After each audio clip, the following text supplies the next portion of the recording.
Thank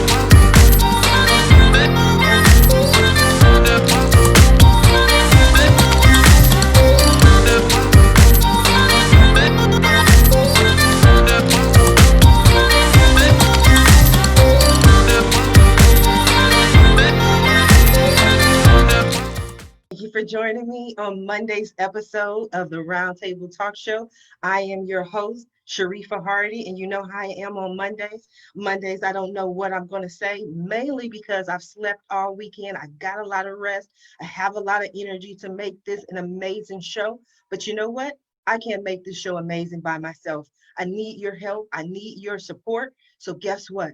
Wake your friends, text your friends, tweet your friends, inbox them, whatever you have to do, make that phone call because friends don't let friends miss out on the Roundtable Talk Show. And we have an excellent show for you today. So let's get going. Let's get started. Let's go ahead and introduce our first guest, Mr. Stephan Boehringer. He is an entrepreneur, and something tells me he is a serial entrepreneur because somehow entrepreneurs, we just do it over and over and over again. We find that one thing we're passionate about. But another thing about an entrepreneur is that we usually do it through trial and error. We were doing something, working somewhere, didn't quite like that. And we said, you know what? I can do it better or I can do it different. And I think that's one of the things that our first guest has done. Good morning, Stephan. How are you? Good morning, Sharifa. I'm great. Thank you for having me. Thank you for joining me. So I started with you, not only because you're the only gentleman on the show, because I thought we were That should be ladies first. no, I'll get to them. I'll get to them because I see a pattern here. I always see patterns in my show. And so I think you just being here, you're going to be able to offer some insight. You have your own design company, but you wanted a web design company that people can trust. And that was interesting to me because I've never heard that said about a web design company. I mean, I've heard it said about a whole host of other companies, but why a web design company that people can trust? You know, the key to developing your business nowadays is honestly to have a good and reputable online presence. And unfortunately, our industry, the web marketing industry, has been overrun by, we can call them so-called experts. And unfortunately, because of that, lots of people have had lots of horrific experiences when it comes to web development, web marketing, search engine optimization, ads, you name it. And so the key differentiator that we really look for in our agency is just to provide a product that people can look at it and say, okay, you know, that makes sense. And what they're doing based on their track record, they really know what they're doing and they're actually delivering. They're actually doing the right thing. Hmm. I think that's important. I built my first website in 1994.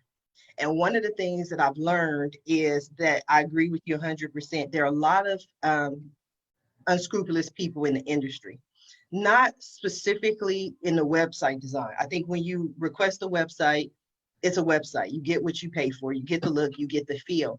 But specifically in regards to SEO or search engine optimization or, ads, because they'll take some money, give me $5,000 and I'll get you to the top of Google. And then you're not at the top of Google and their response is, well, it takes 7 to 8 years to get there. So if you pay me every month for 7 to 8 years, then eventually you'll get there. Have you seen that to be true as well? You know, if I had a nickel every time I heard that, I'd probably have that 5,000 together by now.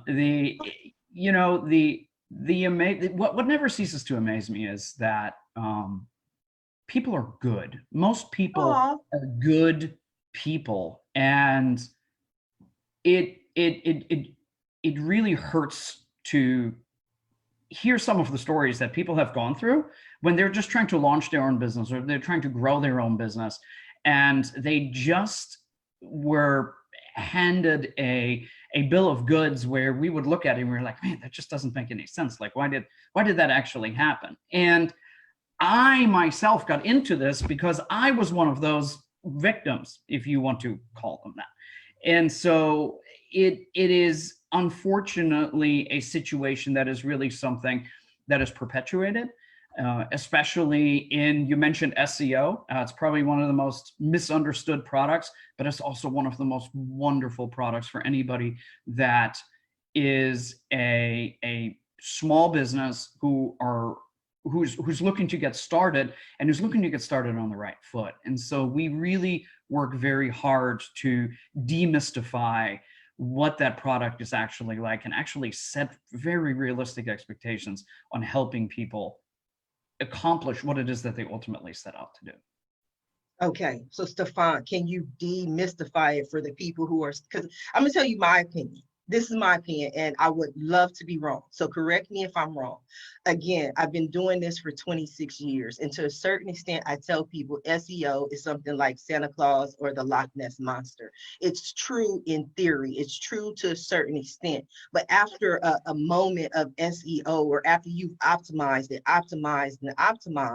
then stop paying people for optimization and focus on the SEM aspect of it. But I think a lot of people just keep taking money with the idea that, okay, yeah, you need to optimize your site, you need to optimize your site, you need to optimize your site, as opposed to moving on. What are your thoughts?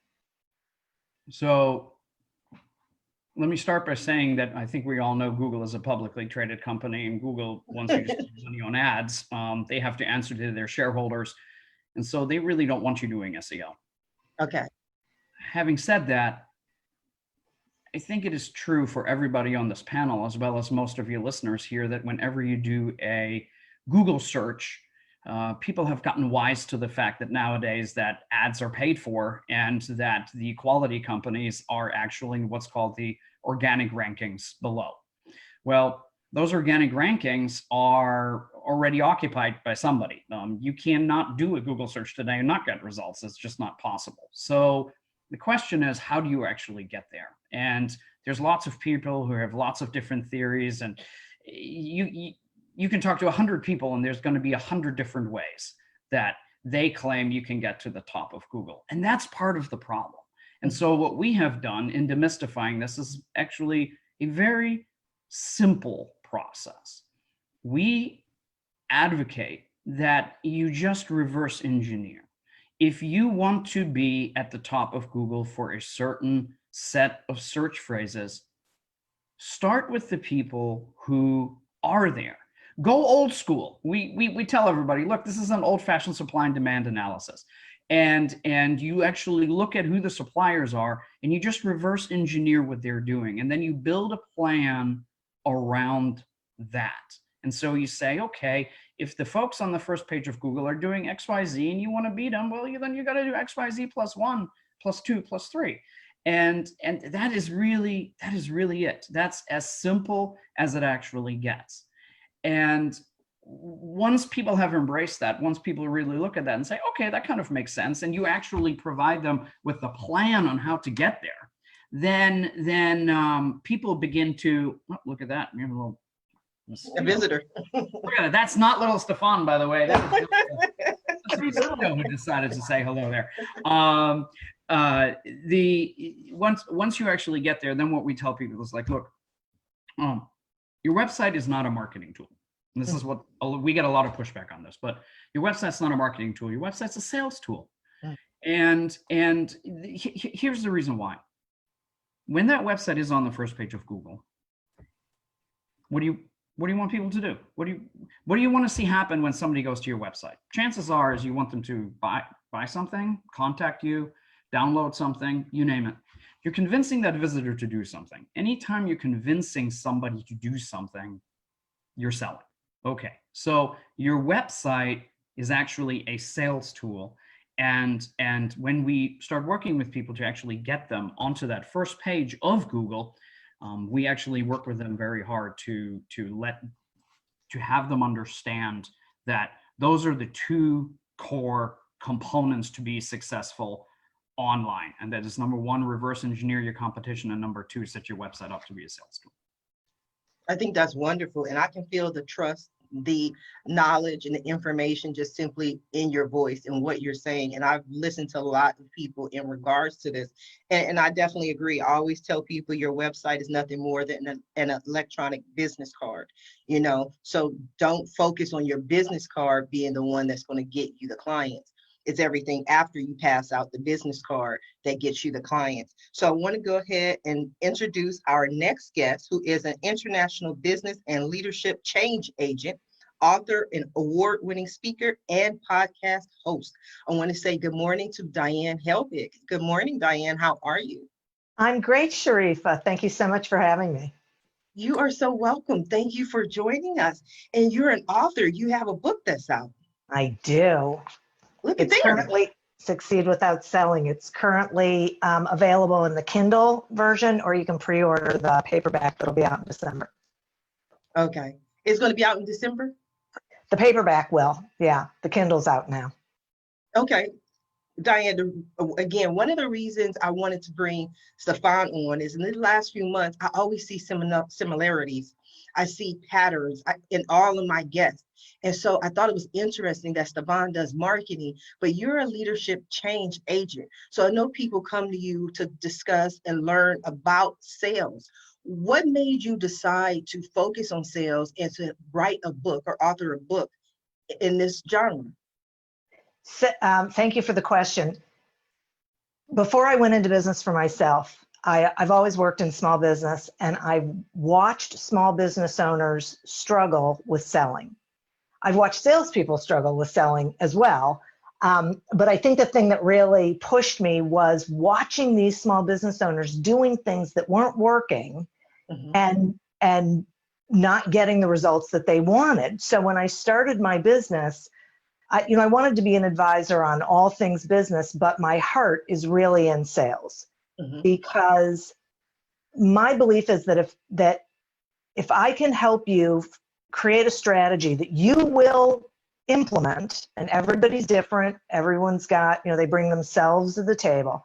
If I can help you create a strategy that you will actually implement, you will be amazed at how quickly your results will change.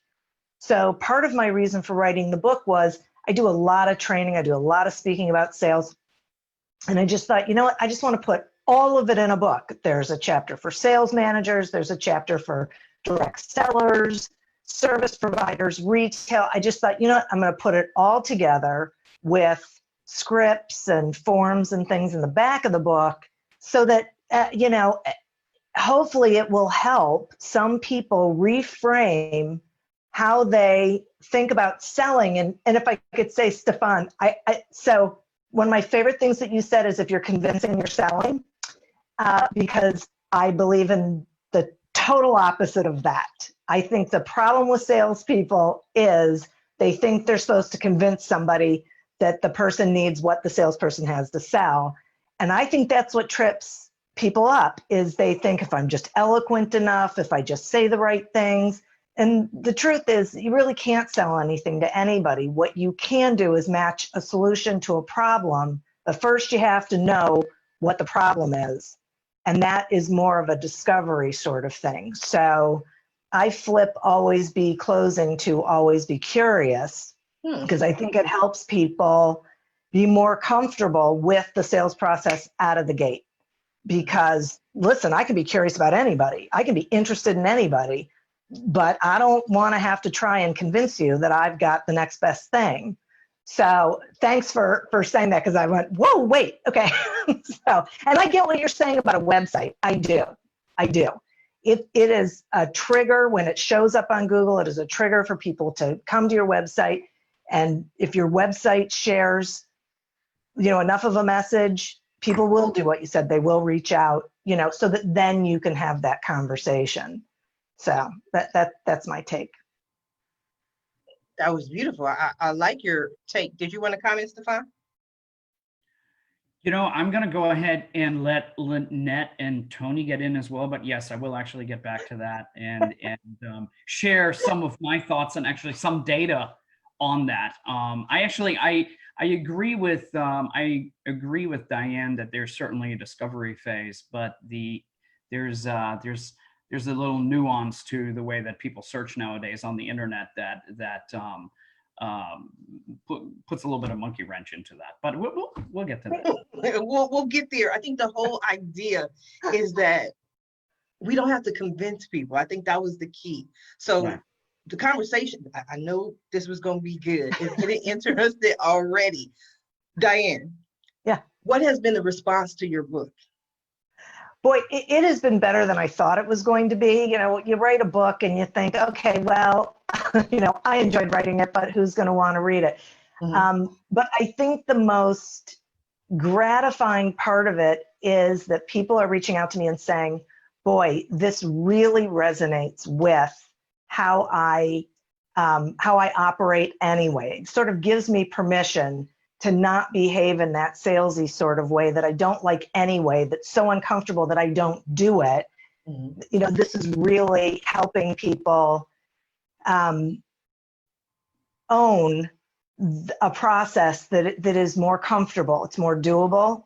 That, and I've had a lot of people tell me that they appreciate the information that's in the back of the book, like the scripts, and they're starter scripts. Like, you know, you can't necessarily script everything, but I wanted to give people like a starter idea of the kinds of questions that they need to ask to really learn about people. So I'm pleasantly surprised, let me say that. No, but I love it. I think that's key, you know, because I've always been the top of sales. That's one of my things. One of the last companies that I worked for was American Express. And I was a trainer at American Express, but I wasn't hired in as a trainer. I was hired in as a reservationist, a travel reservationist, to make travel reservations for the American Express Platinum cardholders. That's what I did in a previous life. All of my background is travel. All of my background is sales. I taught sales for Cheap Tickets. I was one of the people who built cheaptickets.com, the original website back in the 90s. So I have an extensive experience in sales, but for me, it's because I love to talk. Just like now, I'm a talk show host. I love to talk to people. I'm naturally inquisitive. I want to know why you want to go somewhere, because that's important. If I know why you want to do something, then I can create a plan around what it is that you want to do. And I can, you know, it's nothing worse than sending somebody who wants to golf to a organic holistic conference, or, you know, somewhere. Yeah. But you have to understand what a person is doing. But one of the things I learned early on was the magic of scripts. That's why I'm just excited that you included it, and excited that you pointed it out, because when I started at American Express, their sales goal was $150,000 per month in sales. Wow. Their top agents were selling $350,000 a month in sales. I was selling $500,000 a month in sales. And they said, Sharifa, we are going to put you in training. And I said, I don't do anything by the book. And they told me, they said, we don't care what book you do it out of. Just teach people how to do what you do. And I said, okay. And then I spent the next 4 years training American Express employees to sell. But I always started with the script. You noticed this morning before the show, I had my pre-show spiel. That's my script. It's written on my wall right here. So when I forget something, I look, and that helps me catch every point. So what are some of the keys that you mentioned, or some of the things that are in your sales script? So my belief system is that everything you do up until the meeting is prospecting and relationship building. And that what you are seeking is the meeting, not the sale. Because I think one of the things that salespeople do is they think that they want all the business, especially small business owners, and they want all the business. Well, the truth is you don't want all the business, because some of the business is bad and you don't want it. It gets in the way of you really being able to grow your business. So when you're in that conversation, what I find is the prospect will say, so tell me about your product or service, and the salesperson will. Mm-hmm. And my choice is don't. Mm-hmm. Instead, say, I would love to tell you about my product or service. May I ask you some questions first, so what I tell you is relevant to you? It will matter to you. They're going to say, sure, go ahead. And then you ask questions, not only about the situation, but there's things you need to know. You need to know, how do they decision make? And you can't ask them, are you the decision maker? Because everybody hates the question and they will lie to you, right? I look at Toni, she's like, we all know this, right? It's like the worst question in the world. So, well, it's not the worst question. The other one is, what's your budget, right? That's the other one. So, but there are ways of asking these questions that build trust. And that, so you're trying to do two things. One, you're trying to let the person see that you really want to get to know them and their situation. And two, you're trying to figure out whether you can help them and whether you want to help them. And we're allowed to do that as salespeople because not all revenue is good revenue. So when you ask these questions, you're trying to really find out who are they and do they want to work with me? Because when people are not forthcoming with information, what they're telegraphing is either they don't trust you yet or they don't, they're getting 3 bids, whatever. Okay, then you get to decide, do I spend time on a bid or do I say, thanks, I'm not your best resource? So, there are ways of, in my scripts, there are just ways of phrasing things that are more permission-based, more relationship building, so that not only will the salesperson feel comfortable asking the question, but the prospect will feel comfortable answering it. And it will lead to further questions like, have you ever used a service like ours before? Have you ever used a product like ours before? Would you mind sharing with me what your experience is? So see, I say a lot, would you mind sharing? Would you mind telling me? Because they might. And if they do, I want to know why. And you see what I mean? So it's really being able to have a better, deeper conversation with somebody. That builds a lot of trust. What they realize is, I'm not there to sell, I'm there to problem solve. And the only way I'm going to know whether I can problem solve is if we have this conversation and we share information with each other. I'm just not going to, there's no point in me sharing mine till I know what your story is. That's right. You show me yours, I'll show you mine. I think that's the key. But I mean, in listening to you, again, it has the ring of truth and experience, because 2 lessons that I use that have helped me to be more successful. I learned at Cheap Tickets early on back in the 90s. It was number 1, the phrase TAL, which is they all lie. And that, because people will always tell you, I live by that, because you're trying to talk to somebody about budget, like you mentioned, and they'll tell you, oh, I don't have any money. But, and I always tell people now, if you believe that, you've lost, because the same person who will tell you they don't have any money is about to spend $1,500 on the next iPhone. They're about to go buy the shoes that they want, the outfit that they want. They have the money. They just haven't decided that they want to give it to you. That's the main thing. So I live by the they all lie. The other thing I did back in Cheap Tickets when I taught sales is that you have to understand that the person, before they even picked up the phone, they picked up their credit card. They have it in their hand. You have to see them holding their credit card in their hand. So they've already decided that they are going to make a purchase. All you can do is talk them out of it. They'll decide, oh, no, I don't want to go with you. But they have the money and they've already decided that they can spend it. And so I always operate from that. Okay, they said they don't have any money. I don't care about that. So I always move them to where I want them to go. Okay, well, what day are you leaving? What day are you returning? Okay, is this going to be a Visa or MasterCard? It was never, are you going to buy? No, you are going to buy. I just need to know your form of payment. And so I move forward with that assumption. And I love you both already. I know we can talk for days.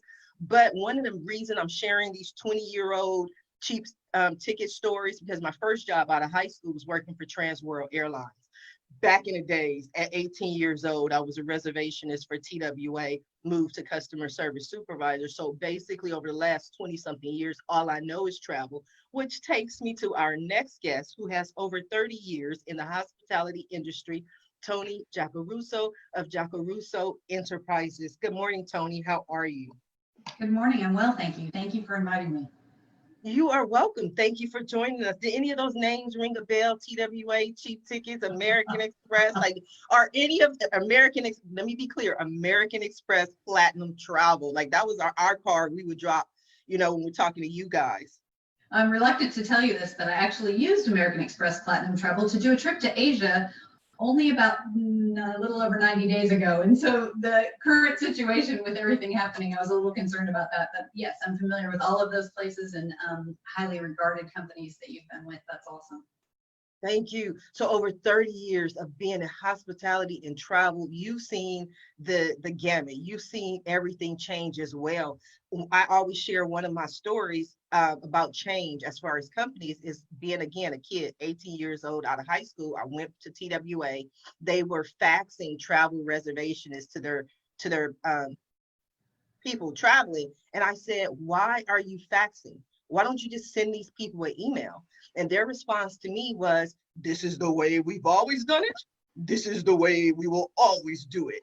And I think everybody knows where that got them. And I'm not saying it was a direct result. I'm just saying it is what it is. So you've seen a lot of changes as well in the industry. Tell us, I just got to hear like your experience and some of the things that you've seen. Well, thank you. It's a brilliant transition because the reason why my company is still here and thriving and successful, we've hit the Inc. 5000 3 years in a row of the fastest growing private companies in America. And it's because we were able to take an old school thought and innovate it to where it actually works better, is cheaper, faster, better, all that. So historically, hotels have always had hotel people on site, and they handled the group bookings and they handled negotiating rates for different events. And so I had a thought through a series of random events that, the salespeople are notoriously bad for picking up the phone. I always say if salespeople would pick up a phone at a hotel, I'd be out of business. But this, we have this kind of prompt, quick response and reply in order to get the guest accommodated.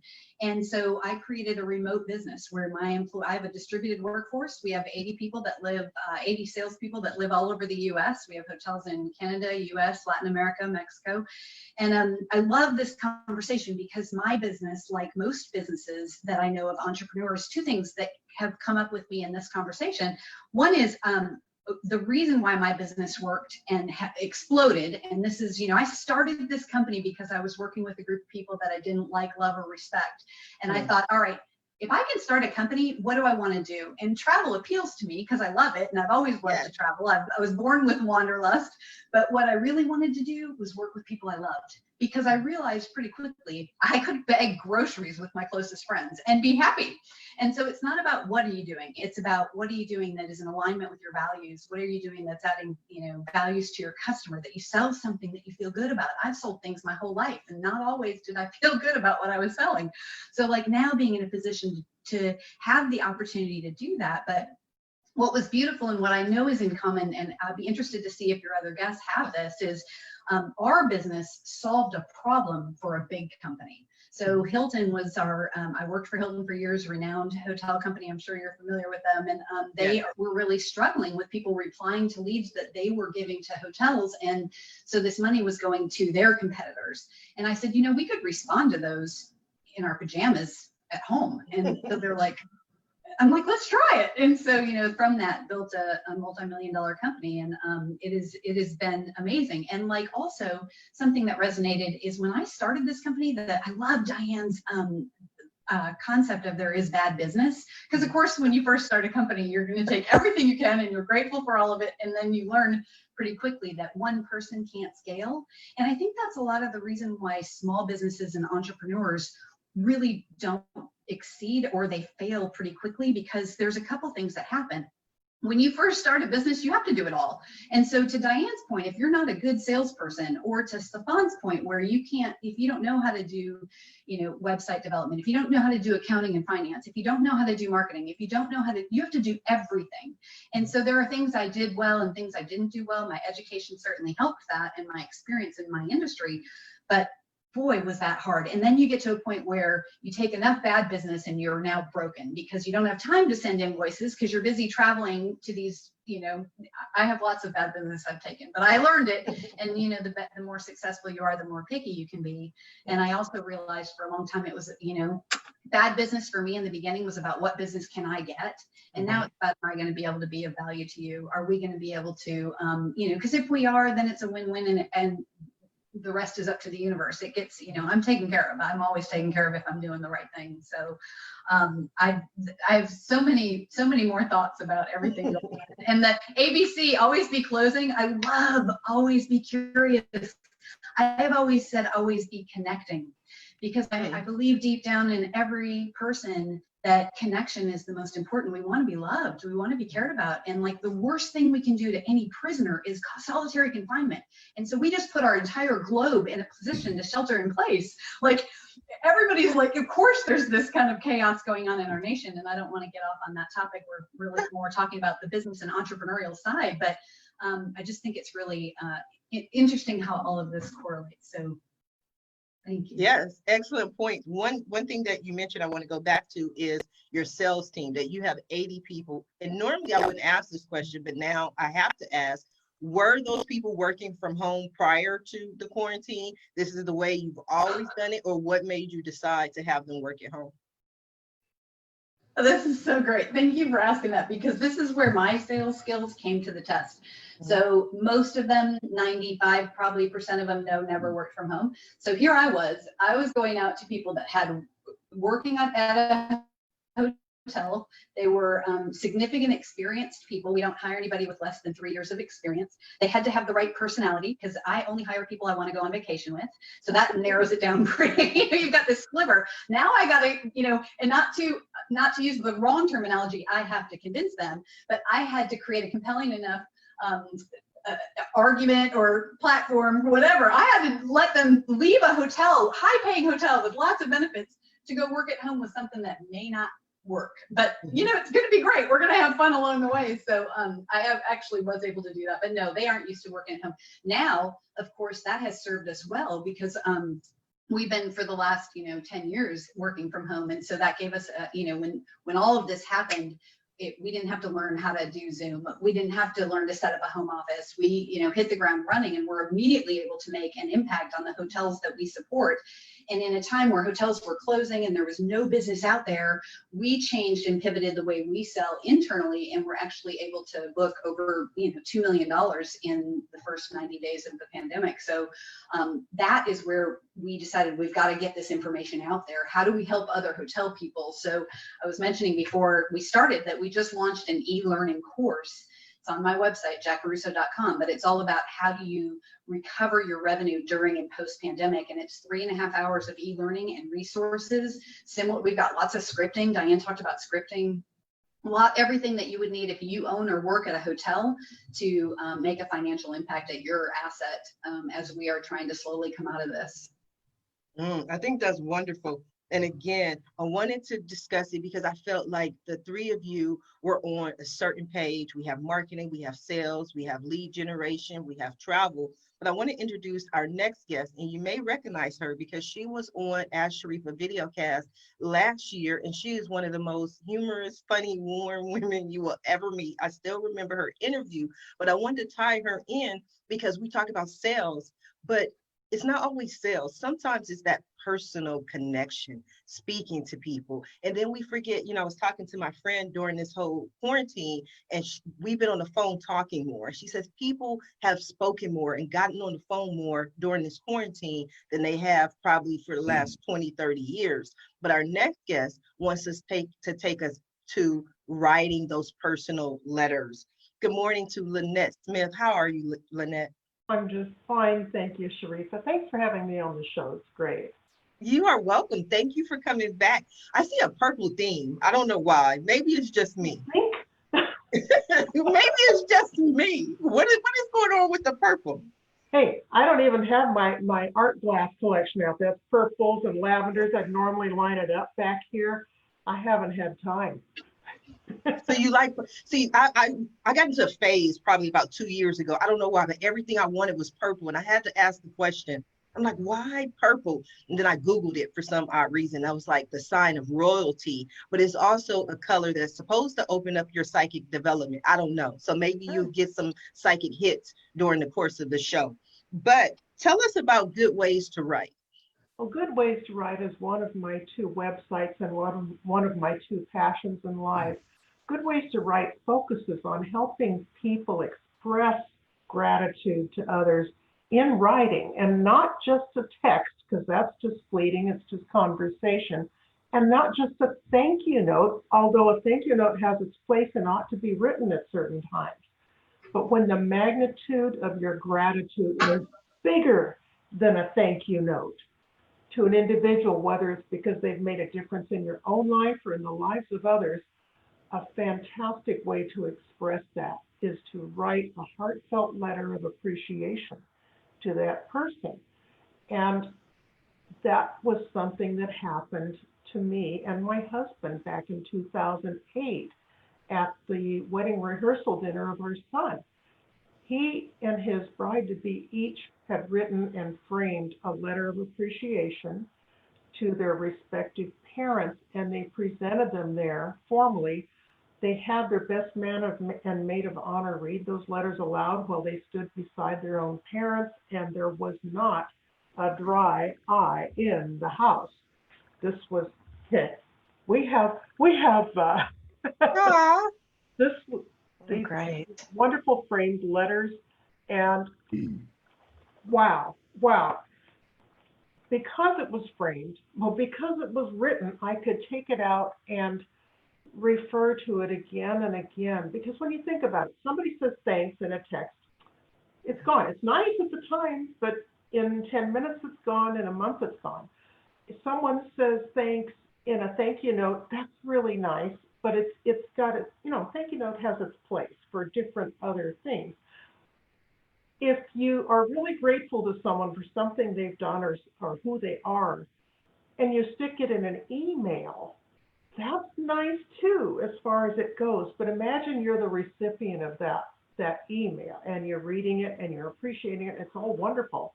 But unless you remember to print it out, and then you save it, and even when printed out, it's not beautiful, it's just heartfelt, which is still on the way.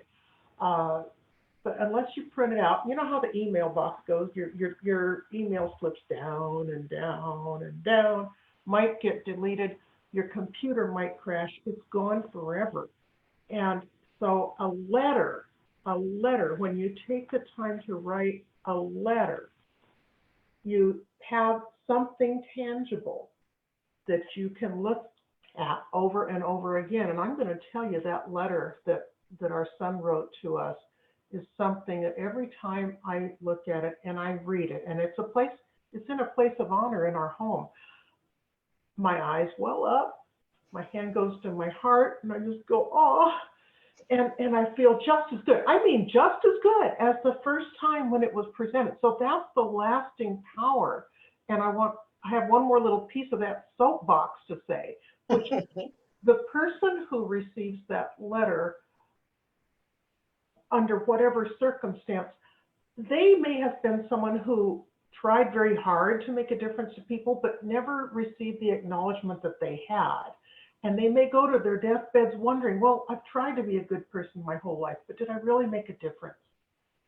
And if they have a letter like this, they don't have to ask the question, and they feel fulfilled. So my mission is to get millions of people worldwide to write those letters. Oh, that's a beautiful mission. Maybe I'll write a letter today. I don't know who I'm gonna write a letter to, but I'm gonna sit down and write it for you, for someone. So Lynette, let me ask you this. And this is one of my favorite questions that I love to ask people, is that you find someone who sees something that they're passionate about, a cause or something of that nature. But what made you decide to go from just loving letters to turning it into a business? Well, it was actually the reverse. The loving letters thing happened in 2008, but I'm going to go way back to 1980 for a moment. I ran a word processing business for 16 years that was established in 1980 because guess what? My son was born in 1980. Mm-hmm. So I want to stay at home at least for 3 years. And it turned out that I loved it so much I wanted to stay at home forever and do this for a living. And then it turned out that my clients that I did word processing for, I found out by an informal survey, what do you like best about working with me? What is the thing that troubles you the most? 2 important questions. And I learned that the reason they kept coming back to me was because I fixed their writing while I was at it. I edited it. And that was great. So I learned a valuable lesson there. And then I had a 5-year period where I was running a trade association, and I was editing the association's communications during that time, as well as running the association. So I found out I just loved that. And then when that was over with, I went, you know, I don't really like working for anybody else. I'm going to have another business. And this is when I established All My Best back in 2004. So I'm just on 16 years right now, and I love it. All My Best. I changed the subtitle as the business evolves, and All My Best copy editing and heartfelt publishing, which kind of covers the umbrella of the good ways to write aspect with the heartfelt letters. So I've got allmybest.com that relates to copy editing and proofreading, and that aspect has evolved into helping exclusively book authors, book publishers, and publishing coaches, people who are writing books. I help just with the books, and that's been a nice evolution too, because I can schedule my work easily. Here's a project, I'll turn it around in 2 weeks. Here's the next one, I'll turn it around in 2 weeks. And I don't have calls all the time saying, I've got this resume I have to get fixed up. Real, can you handle that by 5 o'clock today? And I'm just thinking, yeah, I want more freedom in my schedule. So by having these sequential projects, it works better. So I love it. I think that's wonderful. We're going to come back to you. I want to go over to Stephan for a minute. I have a question for you, Stephan, but I'm also going to allow you the opportunity to share some resources, some tips, some strategies. I believe in 2020 that everything starts with the website. It used to be, maybe a website wasn't necessary. Now I'm horrified when I ask someone who tells me that they're an entrepreneur or a business owner. I say, okay, what is your website? And they say, oh, we just go to Instagram, and I'm at Instagram at my name. And I'm like, okay, how are you a business if all you have is your personal Facebook account or your Instagram account? But even if you try to get a bank loan, the bank wants to see that you have an actual business, that you have an actual website. Would you agree, disagree, Stephan? Oh, absolutely. Maybe the year 2020 is the year of perfect hindsight for us. I don't know, but 2020, good vision. We're all, I think everybody is pivoting and learning as we're going through all of this, but your website is definitely one of those pieces that you are being judged on as a business owner, and there are some do's and don'ts that we definitely recommend that you should and should not do on your particular website. And there's even things that Google looks for, right? It also depends really what your goals are. There are some people who just want their website to be reference driven, saying, look, here's our information. They think of it as a good old school threefold brochure. And then other people really do want to go ahead and look at it as being a tool that develops your brand and drives your sales. This is where Diane is going to have some fun with this conversation, but I'm actually looking forward to this next piece of this conversation. But here's the thing. I think it's important to understand that what we're dealing with is a society that, especially from a technological standpoint, has experienced a lot in the last 20 years.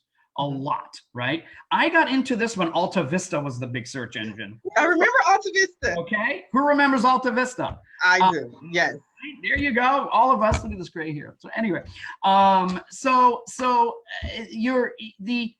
the key when it comes to websites and small businesses, and for anybody that's on here that's a small business owner, especially a service-based business, you have to understand that placing your business not just online, but in the right spot online can make all the difference in the world. All the difference in the world, right? If you're a price-focused business, run ads, you'll do great. If you're a quality-focused business, if your target market are individuals that really look for quality vendors, you may not want to look at the ads too much. You actually want to look more at the search engine optimization. You want to look at maps, things of that nature. Why? Because folks who look for quality vendors, they want to see a good reputation, and people have gotten smart. They know nowadays that the quality businesses are on the first page of Google, right? Because they've been doing SEO, and the way that Google is set up is they're not just going to let anybody get up there in a matter of 3 or 6 months. You must be established to be on that first page, right? Having said that, to Diane's point, here's the thing about the web. First of all, I agree that everything should be based on the fact that you need to engage in a conversation to understand a customer's needs better. And that is wonderful when you have that connection with the customer. In other words, you have established a phone call, you have established even an email contact, you've established things somehow, right? Here's the kicker to this when it comes to websites though, okay? When you think about yourself, when you look for a service, or when you need something, if a friend of yours says, oh, go talk to this vendor over here, they really treated me well, chances are you're going to trust that judgment. You're going to say, okay, I'll go ahead and contact them. That's a good idea. Thank you for that reference. Thank you for that referral. Now, maybe that's the only person you're going to contact, or maybe you're savvy and you want to get a couple of different quotes, and so maybe you have more referrals, or maybe you're going to go online. People tend to go online when they don't have that person referring them. They tend to go online when they haven't found a solution to their need yet, okay? That's why Google is being used so much for research, because they're looking for that, right? So here's the thing. The big difference between somebody going online and driving down the street and looking at a billboard is that the person who goes online has a predisposed need, looking for something. Okay, I am looking to get my kitchen remodeled. Okay, wonderful. So I'm going to go do some research online, and I might contact a couple of kitchen remodelers. Okay, if I'm not looking to do that right now, doesn't matter how many billboards I'm going to drive past that talk about kitchen remodeling, I'm just not going to be interested. I don't have that predisposed need. So unfortunately, for a lot of small business owners, when people go online and look, they don't know you from Adam. So you have to do something to differentiate yourself. You have to actually push them over the edge with the use of your website to convince them to contact you, right? That's the sale that we speak of. In other words, you create enough of a point of difference to make them want to contact you. And then, absolutely, I completely agree 100% with everything that Diane says, is you shut up, you listen, and you take in as much as humanly possible to really get a better understanding of what that potential customer's needs are. And I agree. I think the verbiage was the key. I think the word convince, you know what I mean? It's like, I heard, and it's like, now that Diane pointed it out, when I heard you say it again, like the convince, it's like, okay, I see it. I see the picture. But, you know, again, I do too.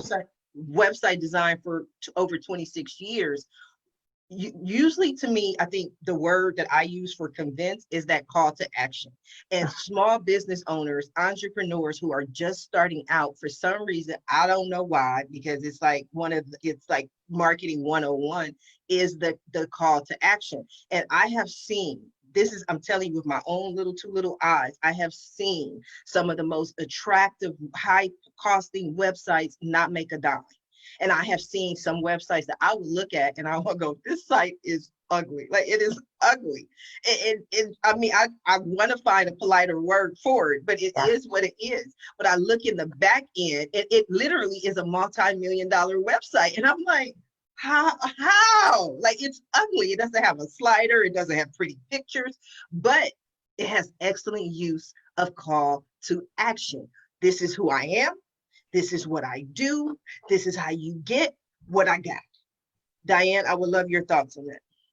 Well, I see, I totally agree with you. And so when I talk about selling and not convincing, I'm really talking about the business owner or the salesperson engaging in an activity Engaging, sales is a verb, right? These people have to do something to build those relationships, to get to those meetings, to have those conversations. And I totally agree with everything Stephan said about the website.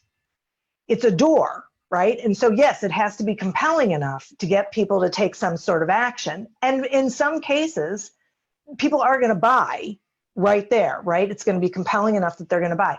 So when I talk about not convincing in sales, what I'm talking about is when the salesperson is engaging with people, they have to let go of this idea that they have to convince them that they have the greatest thing in the world. And I hear it all the time from people. That's why that word really resonates with me, because I can't tell you how many people say to me, okay, but Diane, how do I convince them that this is really something they need? And my response is, you don't. You don't. We gotta let it go, right? My viewpoint is, listen, when you go to a networking event, when you're about to talk to a prospect, just assume there's a good, that you know nothing about them. So you don't know whether they actually need what you have to sell. They might think they do, and they might not.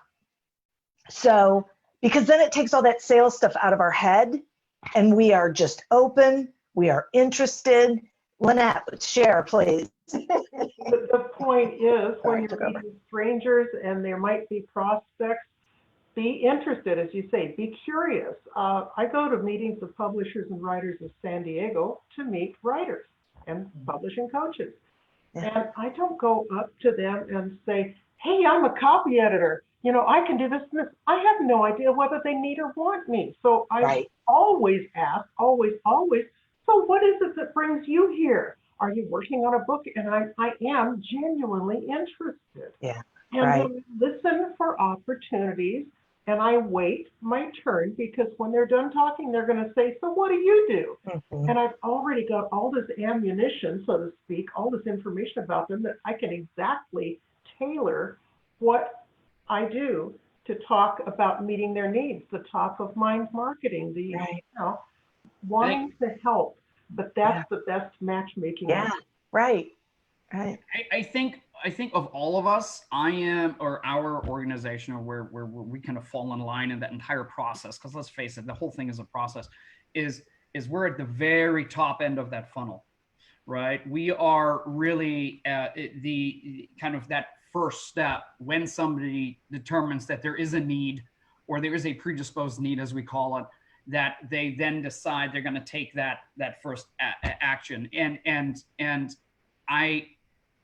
I feel that the reconnaissance, let's call it, that you need to go ahead and do in the beginning to really get a good understanding of what that customer's needs actually are, is absolutely important. And probably even more for selfish reasons, because one of the things you really get to determine at that point in time is that potential person actually somebody I want to work with, right? And you can go ahead and say, oh yes it is, or no it isn't. I need to share this, because Lynette, I think what you're saying is just so absolutely wonderful, and I absolutely love what you do, and I wholeheartedly believe in this. The industry average of a business working with a digital marketing company is 13 and a half months. That's an industry average. That number is about 13 and a half months because a lot of them have 12 months contracts. Our industry average is 27 and a half months. We are really, really high. And one of the things that we actually do is we don't write the letters, but we actually personally. Lynette can do that for you. We have personal notes that we send to our clients, and if I have any clients on this call today, then I'm gonna be getting phone calls later. But on our order form, I will actually share this with you guys because it works like a charm. On our order form, we actually ask for the client's birthday. Just a month in the day. We don't go for the year, but just a month in the day, and every single year, we actually have a Google Calendar that is set up. Every single year, that customer gets a handwritten birthday card from all of us, and the entire team and whichever office they actually work with, they actually handwrite that and send it out. And I cannot tell you how many, I cannot tell you how many times people have said to us, wow, that is just such a nice gesture. And there's no sales, there's no nothing involved. It's just wanted to wish you a happy birthday. Have a great day, the day off, kind of a thing. And it's I love that. I love that. I love that. That is so interesting. Yeah. So many points. I love that. And I love that 27 months. Oh my God. That is that is amazing. So that's double the industry.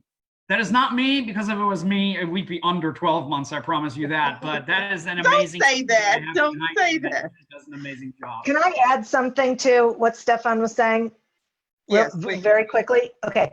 So what I want small business owners to understand is what Stephan's talking about is when someone is out there and they have a need and they are reaching out, but the salesperson and the small business owner still have to do outreach. They can't sit by and wait for people to reach out to them, or they will be out of business very quickly.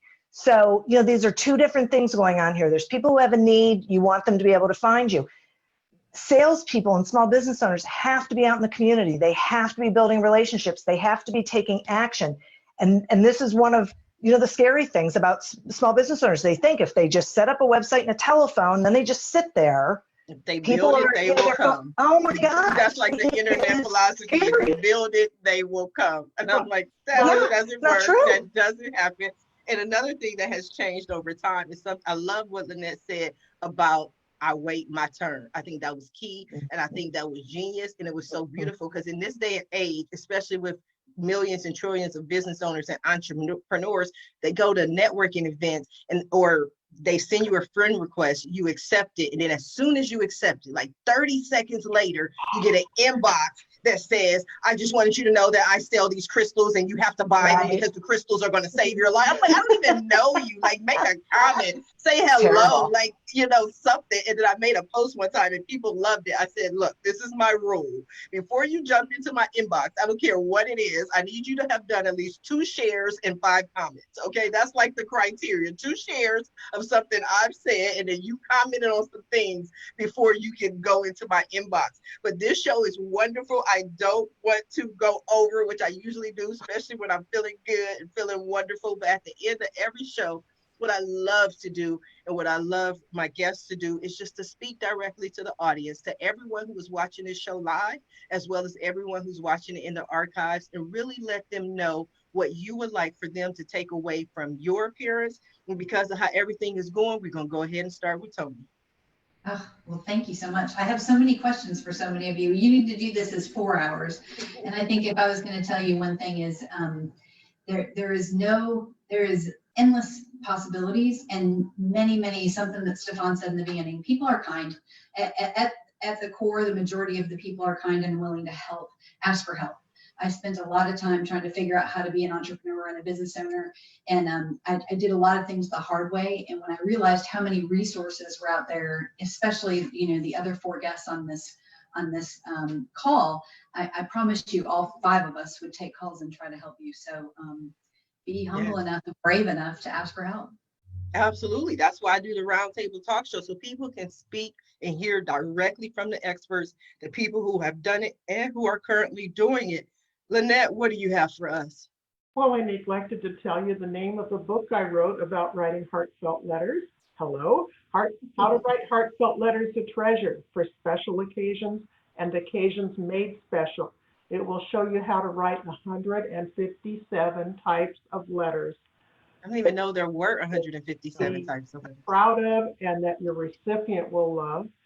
And more information about that, of course, you can get that online at any of your favorite online retailers, or you can go to the website goodwaystowrite.com.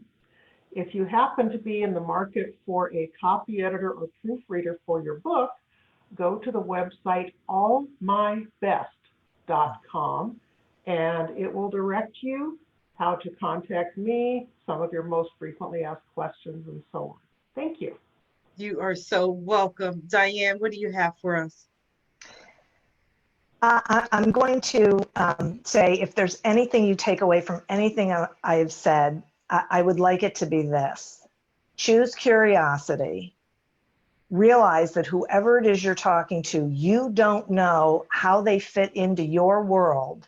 until you've had a conversation with them and you've learned about them. And if you're approaching everyone as if they're a sale, you're going to miss resources, you're going to miss referral partners, you're going to miss colleagues, friends, business friends, sounding boards, opportunities. There's all sorts of things you're going to miss. So enter all of your interactions being very curious, because then your mind will be open. You'll learn a lot, you'll make some great relationships, and you'll also see the signals of the people you need to walk away from. I think I'm gonna write all that down or rewatch this show, because that was some good stuff right there.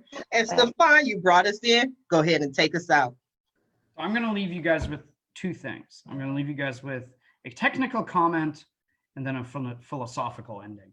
The technical comment is this: if you own a website, understand that on average, 87% of the people that go to your website do not have that immediate need. So we were spending a good amount of time on calls to action today. Have a direct call to action, but remember that only targets roughly 13% of your website visitors. Think about what is called a transitional call to action. Look it up online, find a transitional call to action to try and start targeting the other 87%. We can have an entire show on this, but I'm telling you, it absolutely works. We have doubled folks' business just by working on what are called transitional calls to actions. And then from a philosophical standpoint, I just want to share, in a world that is very divisive and rather misunderstood, especially when it comes to technology, work with somebody where in your gut that person feels like he or she is the right person.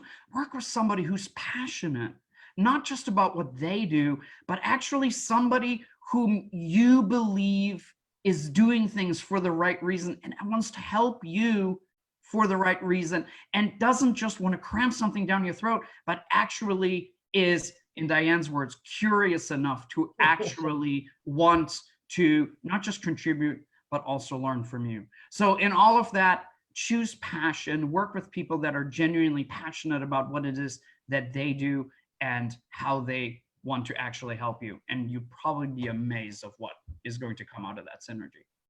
I love that. I love ending the show on a philosophical comment, philosophical thought, because that's what we're all here to do. We're all here to help each other. And I've learned so much from each of you. That's why I love what I do. I tell people that all the time. I love what I do. Because I started this because I wanted to know. I wanted to be better at business. And where else could I sit down and ask the people who know the questions that I had? So I tell people a lot of this I do for selfish reasons, because I learned a lot. I learned a lot from you, Stephan, a lot from you, Diane, Lynette. I enjoyed speaking with you, Toni. You gave me a lot of ideas as far as people working from home. So if you enjoy the show, please share the show. I want to thank all my guests for being here today on the Roundtable Talk Show. I also especially want to thank everyone who tuned in to watch the show live, everyone who shared the show, everyone who made comments.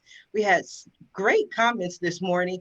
If you want to be a guest on the Roundtable Talk Show, please visit ashsharifa.com and select Be a Guest. Until tomorrow morning at 8 a.m. Pacific Standard Time, everyone have a safe and a blessed day. Bye now.